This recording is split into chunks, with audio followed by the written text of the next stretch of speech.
Assalamualaikum warahmatullahi wabarakatuh.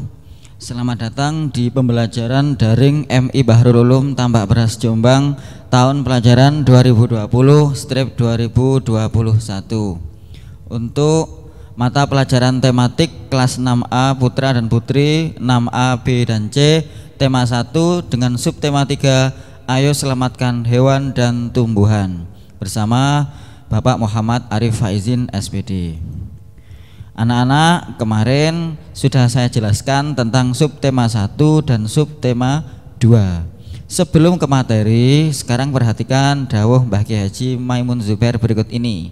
Karena di subtema 3 ini tadi ayo selamatkan hewan dan tumbuhan. Dawuhnya adalah nomor 1, jika engkau melihat seekor semut terpleset dan jatuh di air, maka angkat dan tolonglah. Barangkali itu menjadi penyebab ampunan bagimu di akhirat. Hal ini sangat sesuai dengan subtema 3, ayo selamatkan makhluk hidup. Jadi kita hidup di dunia ini tidak lepas dengan hubungan antara hewan dan manusia, serta manusia dan tumbuhan. Sekarang kita ke nomor 1, mata pelajaran tematik untuk tema 1 kali ini, nomor 1 PPKN. Dibuka LKS-nya halaman 55 dan 56 tentang pelaksanaan Pancasila terkait menyayangi hewan dan tumbuhan.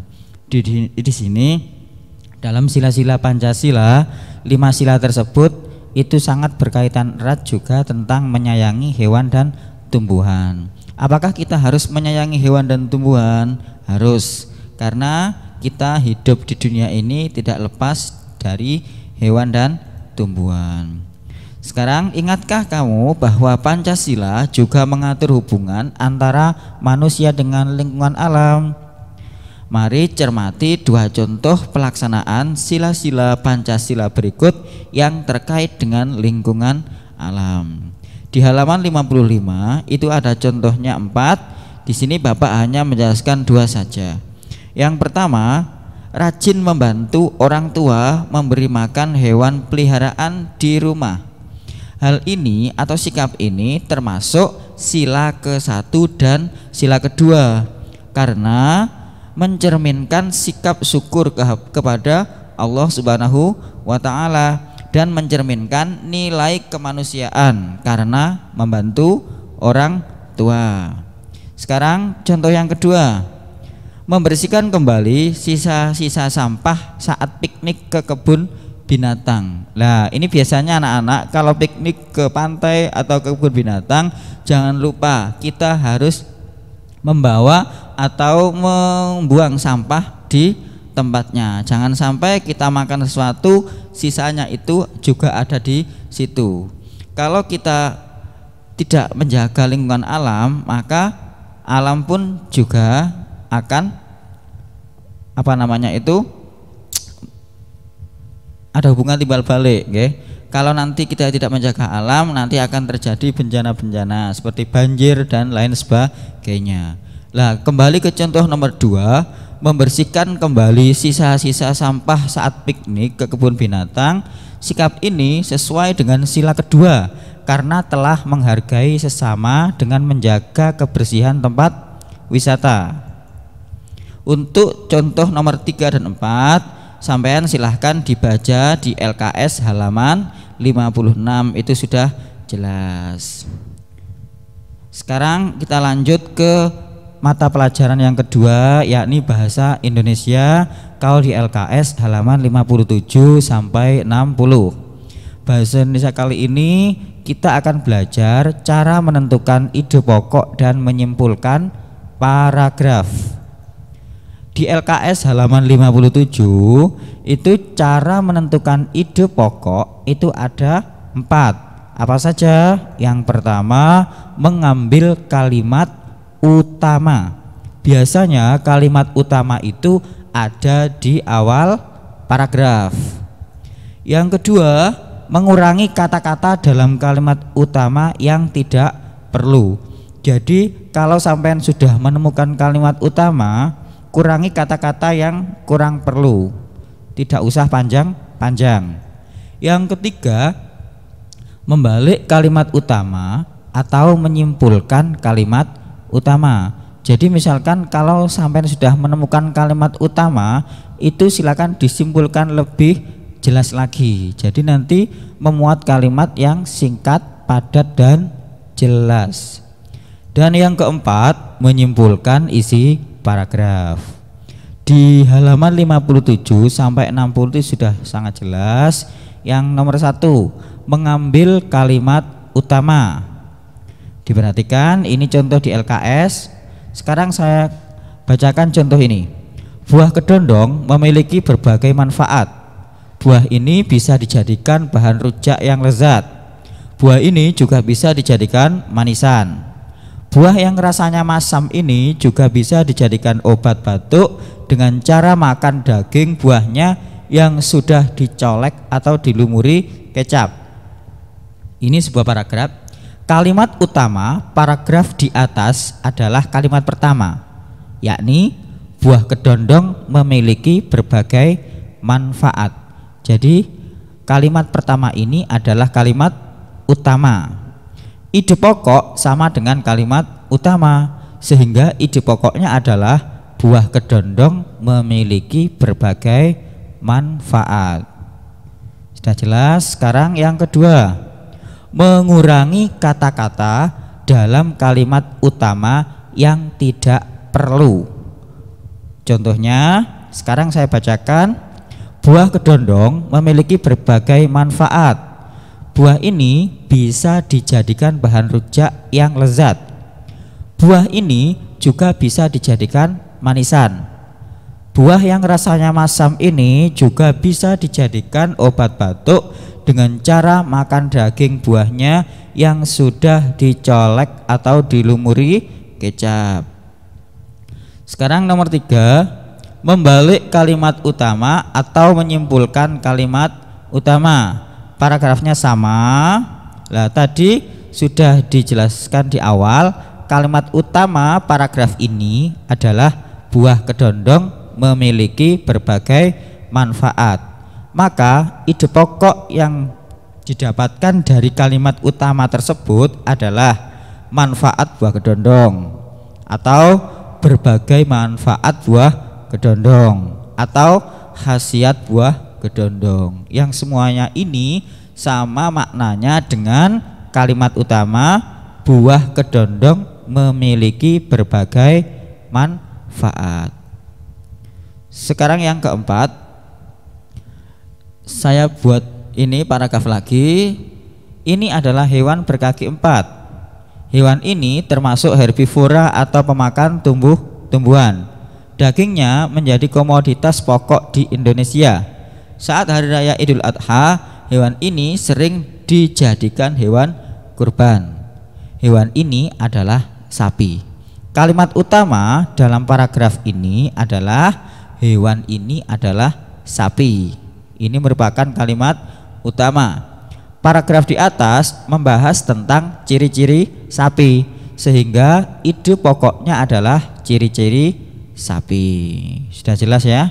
Di LKS dibaca secara jelas. Sekarang saya lanjutkan untuk mata pelajaran ilmu pengetahuan alam. Kalau di LKS ada di halaman 62 sampai 64. Yang dibahas di IPA kali ini adalah pelestarian hewan dan tumbuhan yang langka. Maksudnya yang langka itu apa? Langka itu sudah sulit untuk ditemui atau hampir punah atau terancam punah. Ternyata di Indonesia ini banyak sekali hewan dan tumbuhan yang sudah langka atau terancam punah. Nah, yang pertama di sini saya jelaskan. Ini adalah tumbuhan-tumbuhan yang terancam punah di Indonesia yang dilindungi. Maksudnya dilindungi itu bagaimana? Maksudnya adalah kita tidak boleh mengambil secara bebas. Kalau mengambil secara bebas itu nanti akan dikenakan sanksi yang tegas karena sudah dilindungi oleh undang-undang. Apa saja? Di sini saya kasih 4 contoh. Yang pertama, Rafflesia Arnoldi. Yang kedua, kantong semar. Yang ketiga, pohon cendana. yang keempat Meranti. Bagaimana gambarnya? Nah, yang pertama Rafflesia arnoldii, ini gambarnya ya. Rafflesia arnoldii itu beda dengan bunga bangkai. Yang kedua kantong semar. Nah, ini kantong semar. Kantong semar ini adalah tumbuhan yang memakan serangga. Jadi serangga akan masuk ke dalam kantongnya, kemudian akan lengket di dalam kantong bagian dalam. Kemudian yang ketiga pohon cendana. Nah, ini pohon cendana. Dan yang terakhir pohon meranti. Nah, ini adalah gambar pohon meranti. Sebenarnya masih banyak tumbuhan-tumbuhan yang terancam punah di Indonesia, tapi di sini Bapak kasih 4 contoh saja. Kemudian sekarang saya lanjutkan hewan-hewan yang terancam punah di Indonesia yang dilindungi oleh pemerintah.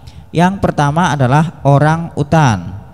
Nah, ini fotonya orang utan yang imut. Yang kedua komodo. Nah, komodo ini kalau di Indonesia dilindungi di mana? Di Pulau Komodo, NTT. Yang ketiga anoa. Nah, ini gambarnya anoa. Yang keempat harimau Sumatera. Nah, ini. Yang kelima badak Jawa. Yang keenam kura-kura leher ular. Yang ketujuh penyu hijau. Yang kedelapan ikan pari hiu. Yang kesembilan ikan gergaji gigi besar. 10 burung cendrawasih. 11 burung jalak Bali.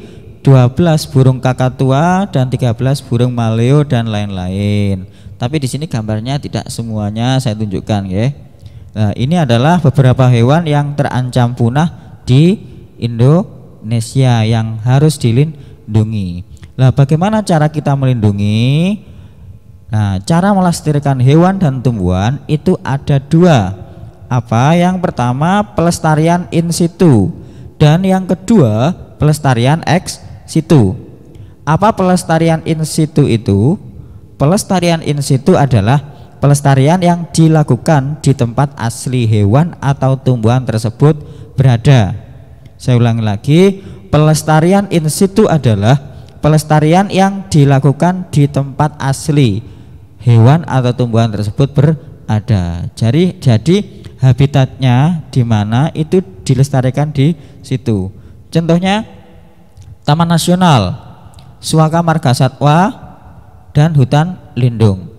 Taman Nasional, Suaka Marga Satwa dan hutan lindung itu adalah contoh pelestarian in situ. Jadi kalau hewannya itu habitatnya di situ, maka dilestarikan langsung di situ. Seperti Taman Nasional Komodo yang ada di Pulau Komodo NTT, itu kan aslinya komodonya ada di situ. Jadi langsung dilestarikan di situ, itu dinamakan pelestarian in situ. Yang kedua, pelestarian ex situ. Apa? Pelestarian ex situ adalah pelestarian yang dilakukan di luar tempat asli hewan atau tumbuhan tersebut berada. Jadi habitatnya tidak asli. Contohnya adalah taman safari, kebun binatang, dan penangkaran. Itu adalah pelestarian ex situ. Sekarang kita lanjut ke ilmu pengetahuan sosial halaman 66 sampai halaman 68. Di IPS kali ini kita akan membahas bentuk pemerintahan dan sistem pemerintahan negara-negara ASEAN. Kalau di subtema 1 dan subtema 2 kemarin kita bahas kondisi sosial, budaya, politik dan ekonomi di kawasan negara-negara ASEAN. Nah, di sini kita akan bahas bentuk pemerintahan dan sistem pemerintahan negara-negara di kawasan ASEAN. Kemarin sudah Bapak jelaskan negara ASEAN itu sampai sekarang jumlahnya ada 10. Nah, yang pertama Brunei Darussalam. Sistemnya memakai sistem monarki atau kerajaan dengan kepala pemerintahan dan kepala negara dipimpin oleh sultan. Jadi kalau Brunei itu tidak ada presiden dan tidak ada perdana menteri, adanya adalah sultan. Karena Brunei menganut sistem monarki atau kerajaan. Yang kedua, Malaysia. Nah, Malaysia ini negara jiran, negara yang dekat dengan Indonesia. Malaysia itu menganut sistem federasi, yakni terdapat 13 negara bagian. Jadi kalau Malaysia itu dibagi lagi 13 negara bagian karena menganut sistem federasi. Kepala negaranya adalah raja dan kepala pemerintahannya adalah perdana menteri. Itu kalau di Malaysia. Sekarang lanjut Indonesia, negara kita. Bentuk pemerintahannya adalah republik dengan kepala negara sekaligus kepala pemerintahannya dipegang oleh presiden. Jadi di Indonesia itu presiden sebagai kepala negara juga sekaligus sebagai kepala pemerintahan. Sekarang yang keempat, Singapura. Singapura ini termasuk negara terkecil di kawasan ASEAN. Singapura menganut sistem pemerintahan parlementer dengan kepala negara seorang presiden dan kepala pemerintahannya seorang perdana menteri. Sekarang dilanjut nomor 5, Thailand. Thailand menganut sistem monarki konstitusional. Maksudnya kepala negaranya adalah raja dan kepala pemerintahannya adalah perdana menteri. Itu kalau di Thailand. Yang keenam, Myanmar. Myanmar itu negara yang berbentuk negara kesatuan dengan kepala negaranya seorang junta atau jenderal dan kepala pemerintahnya seorang perdana menteri. Yang ketujuh, Vietnam. Vietnam berbentuk negara republik sosialis dengan kepala negara presiden dan kepala pemerintahnya perdana menteri. Lanjutnya Laos. Laos negara yang berbentuk negara republik komunis dengan kepala negara presiden dan kepala pemerintahnya seorang perdana menteri. Yang kesembilan, Filipina. Filipina adalah negara yang bentuk pemerintahnya republik dengan kepala negara sekaligus kepala pemerintahnya presiden. Terakhir, Kamboja. Kamboja adalah negara dengan bentuk negaranya monarki konstitusional demokratik dengan kepala negara seorang raja dan kepala pemerintahnya seorang perdana menteri. Itu singkat dari penjelasan ilmu pengetahuan sosial tentang bentuk pemerintahan dan sistem pemerintahan di negara-negara ASEAN. Sekarang yang kelima, untuk mata pelajaran SBDP itu ada di halaman 69 dan 70. Cuma kalau di subtema 3 ini semuanya sudah jelas. Sudah dijelaskan di subtema 1 dan 2. Jadi di sini tidak saya jelaskan kembali karena sudah jelas di subtema 1 dan subtema 2 kemarin. Nah, sekarang ini terakhir tugasnya saya kira meskipun banyak ini tidak memberatkan karena batasnya itu sampai tanggal 10 September. Jadi silakan dikerjakan penilaian harian subtema 3 ada di halaman 71 sampai 74. Kemudian difoto dan dikirim ke WA guru tematik kelas 6. Untuk putri ke Bu Imro'atul Munirah dan untuk putra ke WA saya. Batas pengumpulannya masih jauh sampai 10 September 2020. Jadi bisa dicicil setiap hari 3 soal, setiap hari 5 soal. Insya Allah nanti sampai tanggal 10 September akan selesai. Jadi tidak memberatkan sampean-sampean. Kemudian anak-anak jangan lupa nggih untuk kirim tugasnya ke WA guru. Kemudian jangan lupa juga like, komen dan subscribe channel YouTube MI Bahrul Ulum. Semoga apa yang kita pelajari hari ini memberikan manfaat barokah sebesar-besarnya kepada kita semuanya. Saya harapkan anak-anak tetap semangat belajar meskipun pandemi belum berakhir, tapi insya Allah dengan semangat kalian belajar di rumah tetap kita akan mendapatkan kesuksesan dan ilmu kalian akan barokah. Amin ya rabbal alamin. Wabillahi taufik wal hidayah waridha wal inayah. Wassalamualaikum warahmatullahi wabarakatuh.